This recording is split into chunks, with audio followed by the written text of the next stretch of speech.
I'm Naomi. I am as old as Aru and Jeremy put together and then some. So I first really want to thank you guys for letting me be on this call.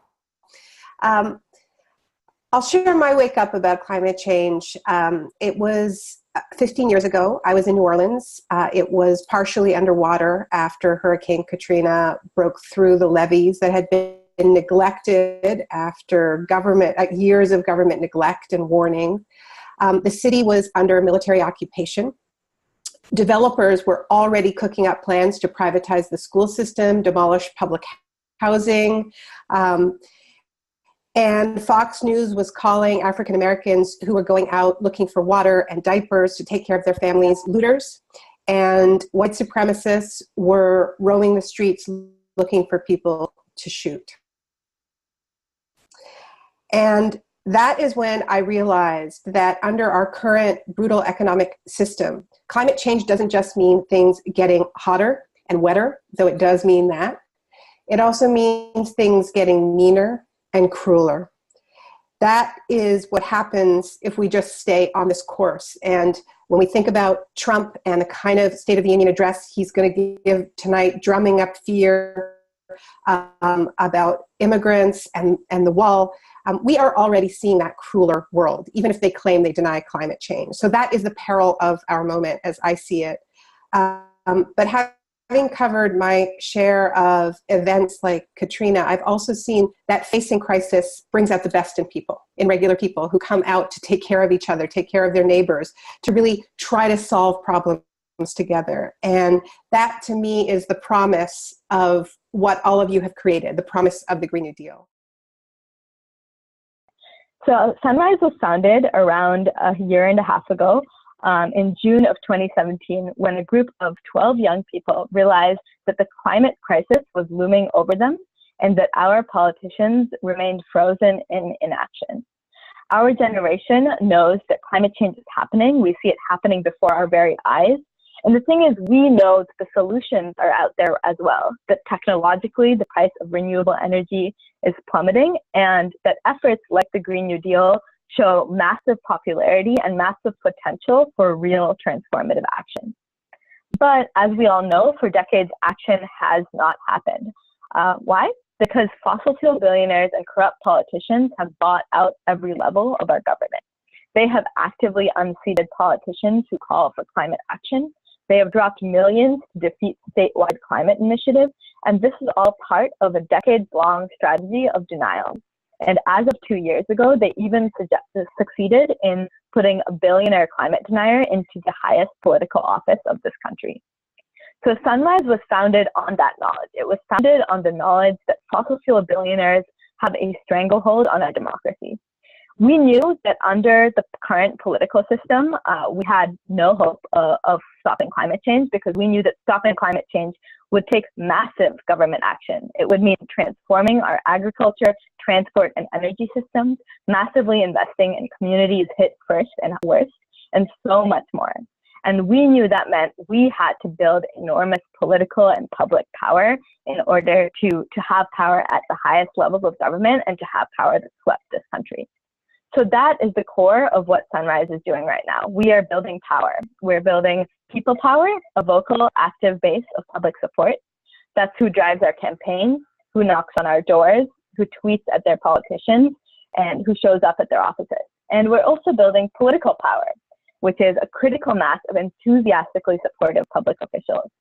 And that basically looks like having dozens of politicians in office who can represent us the way that Alexandria Ocasio-Cortez, Rashida Tlaib, and Rokhana do, amongst others. And just imagine the amount of change that could happen with having dozens of politicians, maybe several dozen politicians, speaking for the people and championing our vision the way that those politicians have been. Imagine the change that we could make when we have both political power and people power to sweep this country. So our tactics and our campaigns may shift, but that is always our ultimate goal, to build the people power and the political power needed to redefine the common sense of society and take the ambitious, bold action we need in order to stop climate change and create millions of jobs in the process. Congresswoman Alexandria Ocasio-Cortez and Senator Ed Markey, my senator, are introducing twin resolutions to bring the Green New Deal to Congress. So the resolution is a 10-year plan to mobilize every aspect of American society to 100% clean and renewable energy by 2030, a guaranteed living wage job for anybody who needs one, and a just transition for both workers and frontline communities. The Green New Deal will secure clean air and water, healthy food, access to nature, and a stable climate for all and for generations to come. It'll guarantee millions of jobs with a family-sustaining wage, labor protections, and retirement security to all members of our society. And it'll promote justice and equity by repairing historic and preventing current oppression to frontline and vulnerable communities. To be clear, guys, this is a resolution, not a bill, which means there are still a lot of details to be worked out. For example, our goal is to eliminate all greenhouse gas emissions and fully transition off fossil fuels by 2030. But there is a lot of work to do to figure out what's possible. Fully eliminating methane emissions from farting cows, right? Or emissions from manufacturing will be hard to completely eliminate in that time frame by 2030. There are a few things the resolution does make clear. One, we need a full transition off fossil fuels. Not only do they cause climate change, but they burden communities around the world, especially working class people and people of color, with deadly pollution. We need to get to net zero greenhouse gas emissions by 2030, in line with what science and justice demand. That's the second thing, net zero greenhouse gas emissions.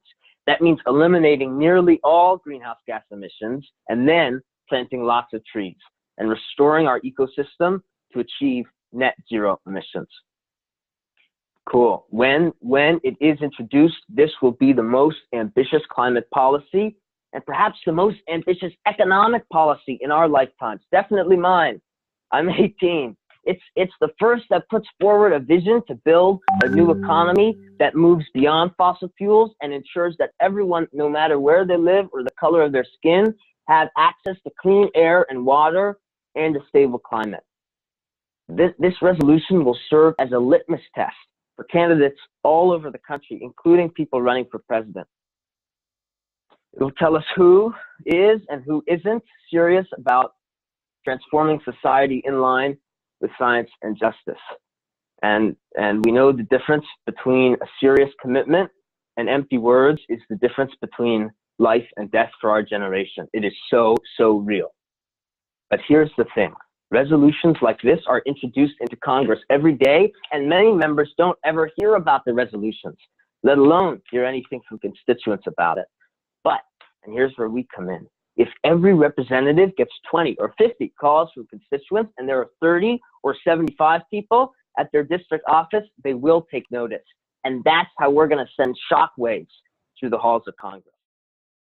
I've been writing about climate change, as I said, since Hurricane Katrina.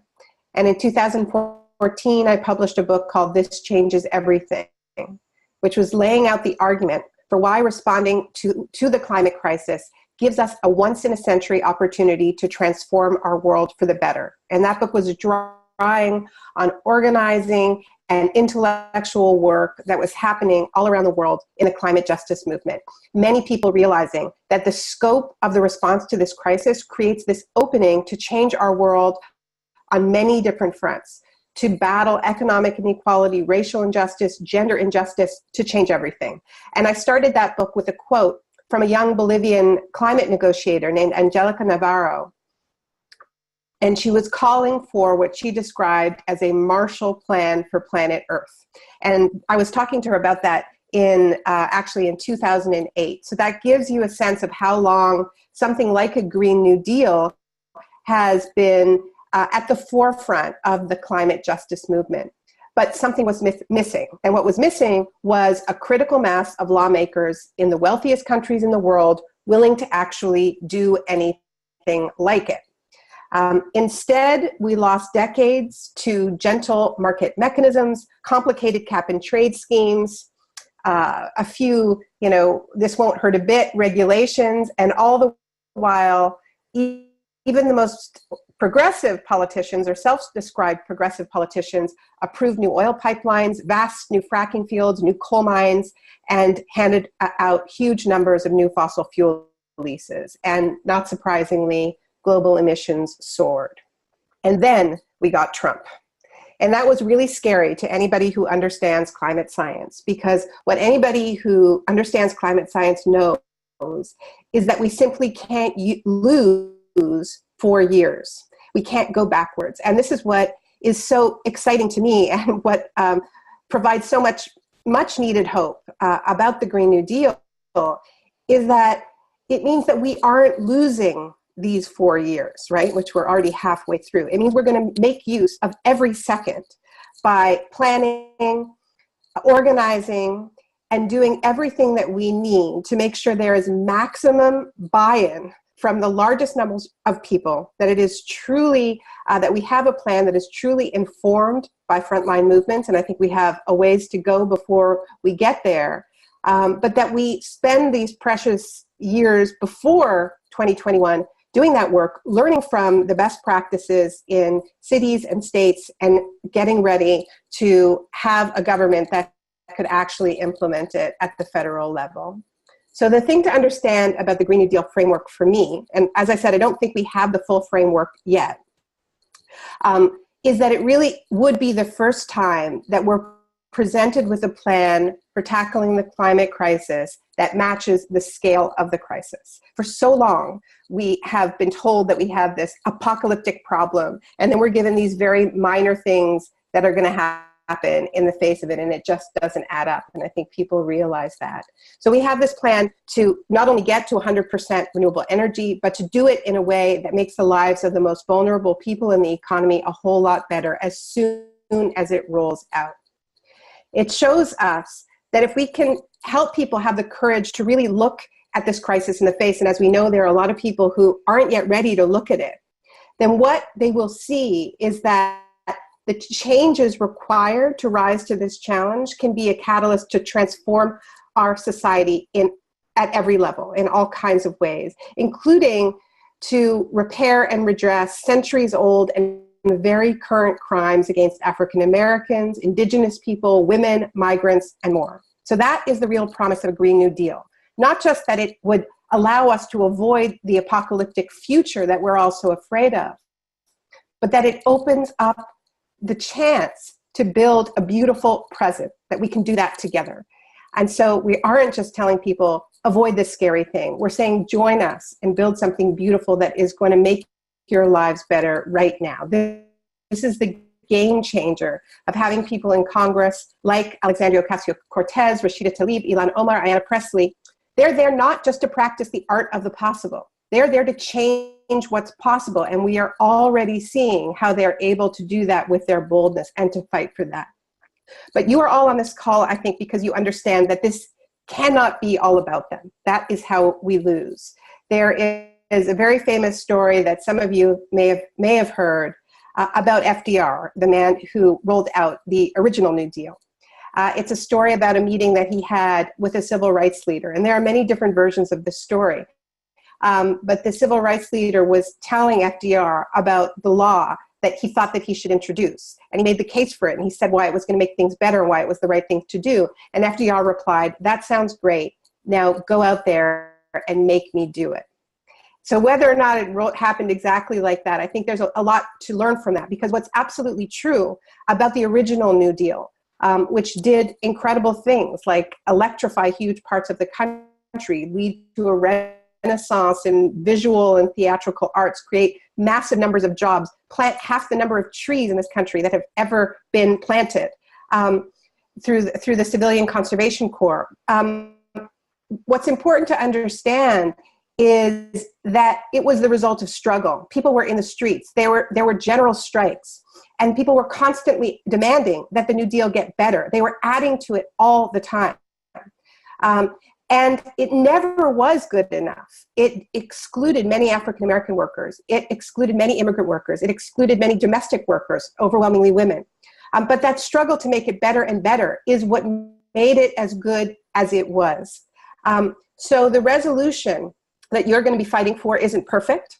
it is a great start. And we're all going to have to push this year and next year, and most of all in 2021, to make this plan stronger and stronger. The Green New Deal is not one thing. That is the whole point of the model of the Green New Deal. It was a whole package of policies that transformed an economy and transformed people's lives, and was only as good as the social movements outside were strong.